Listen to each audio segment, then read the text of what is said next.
So for those of you who don't know me, I'm Taylor Cordry. I was born right here in Redlands. I've lived in Yucaipa, Calimesa my entire life, so this has pretty much been my hometown.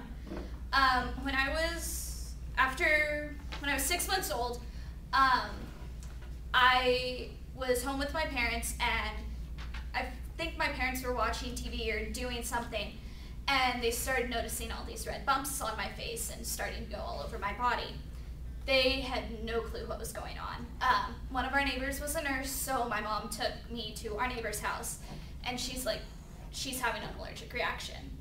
For those of you who don't know, allergic reactions can be pretty mild, where you just get a stomach ache, to really severe, where you stop breathing and could potentially die.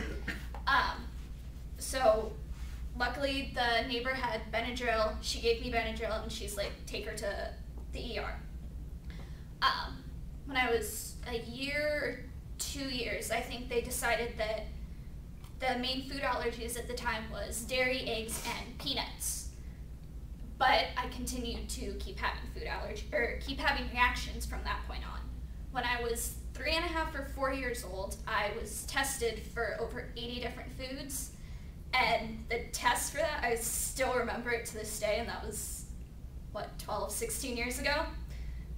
They take this little prong, and they have different oils of the foods, and they dig it into your back. So as a 4-year-old kid, it's the worst pain in your life.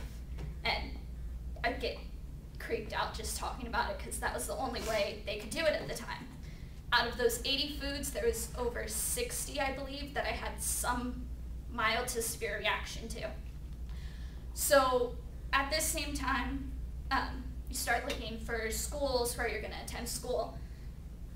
The nurse at the elementary school that I lived by, she was there 2 half-days a week. Doesn't bode well for someone who has severe food allergies. I had an allergic reaction to being in the same room as a child with peanut butter.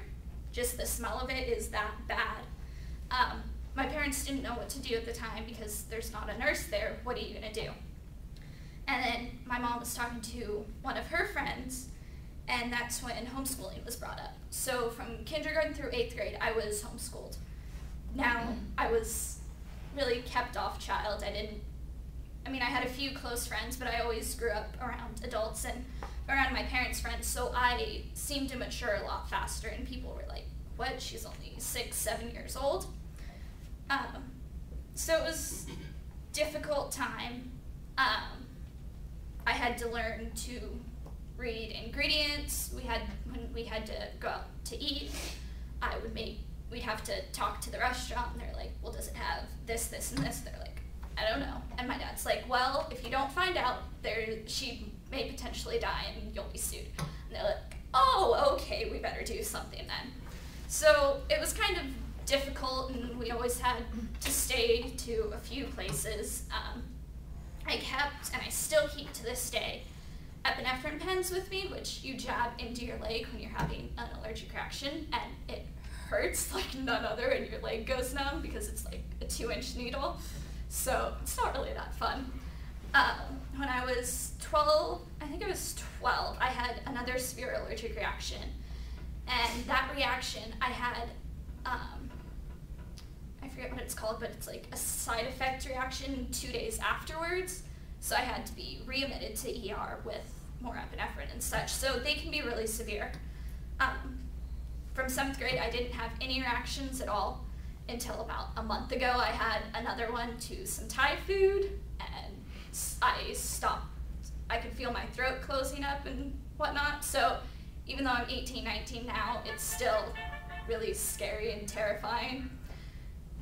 So that's been something that's impacted my life the most, and that I've had to deal with, and it's made me mature and a lot more. And I was brought up in a different way by homeschooling, and by learning your surroundings better, and learning how to be with other people in restaurants and such. So that's just a little bit of who I am. Thank you.